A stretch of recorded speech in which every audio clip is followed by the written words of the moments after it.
So 305 today, we're talking about some standouts in yesterday's matchup between Toronto and Florida game where we saw Brad Marchand, like he gets the OT winner, and Florida, they come away with a 5-4 win.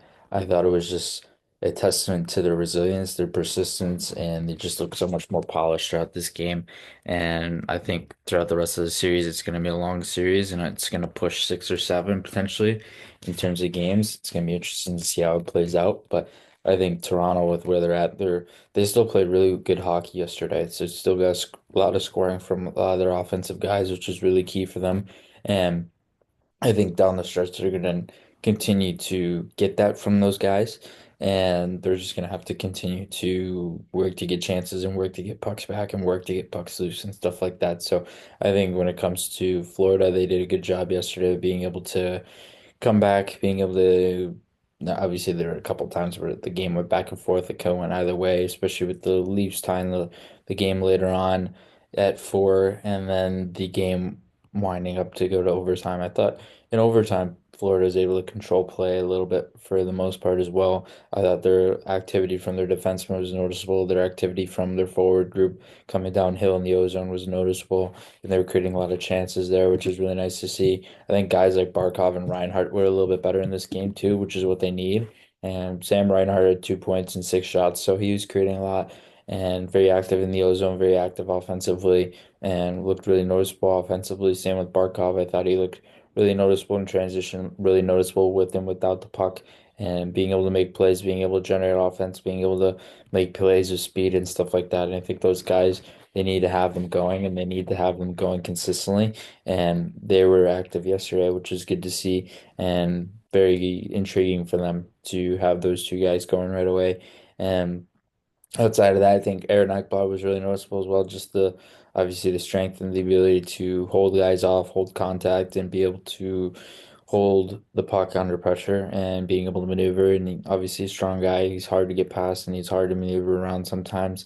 And Ekblad's a guy you can rely upon in many different situations. And I thought he was really good offensively in this game. And obviously, more known as a defensive minded guy, but I think offensively he's really noticeable, being able to create offense and being able to make plays offensively and walk across the offensive blue line, which is really good to see out of him. And he was just doing a great job throughout this game. And Carter Verhaeghe's game was noticeable as well. 2 points and 1 goal, 1 assist for him, and 3 shots. And he was just really noticeable all around. And I think he was very active against his old team. And he was really noticeable on the forecheck, being able to hunt guys down, pressure guys, be able to work to get chances and be able to work to get pucks back and stuff like that. Evan Rodriguez, another guy who was really noticeable. I thought he was doing a great job. Same thing at being able to forecheck, being able to track guys down and hunt guys down and being able to try and get pucks back in that sense. I really like Nate Schmidt's game and his ability to transition the puck, his ability to be assertive with the puck on his stick and take control. I think he's done a good job throughout the playoffs so far, being able to be a puck handler, being able to drive play in transition, and being able to drive play up ice as well. So he was really good. It was really good to see out of him. And I thought he's just doing a great job overall at being able to make plays and being able to generate some offense and be very active in transition and moving up ice as well. And then Matthew Tkachuk, of course, with his forechecking, his tenacity, his ability to work to get pucks back, his ability to recover, his ability to be involved defensively, certainly a guy you can rely upon in every situation possible. And then for the Leafs, I think it was pretty much their core five. And talking about Matthew Knies, Mitch Marner, Austin Matthews, Nylander, and Tavares, I think all those guys are noticeable. John Tavares had a great game, 2 goals, and had some looks for a hat trick at various points of the game after he got his second goal. I thought he was really playing well in terms of his net front ability, his ability to maintain positioning around there. Obviously, Florida was very physical against him throughout this game. They were trying to get in his face, but it didn't really work that well.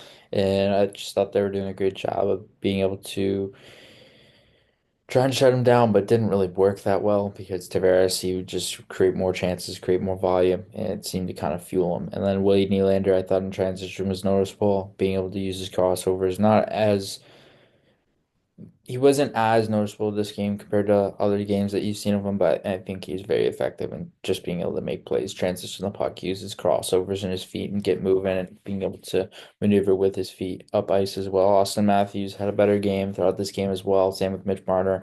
And Matthews, I thought, was really noticeable, being able to make plays through neutral ice and being able to get middle on entries, being able to maneuver with the puck with speed on his stick, and just being able to gain speed moving up ice is something that was an asset of his and allowed him to be able to take control in offensive scenarios. And I just thought a lot of their top guys are playing really well. Matthew Nyes, I think, has been the most consistent of them, but just the way they play, the way they compete, the way they're involved offensively, they're major, major assets to this team.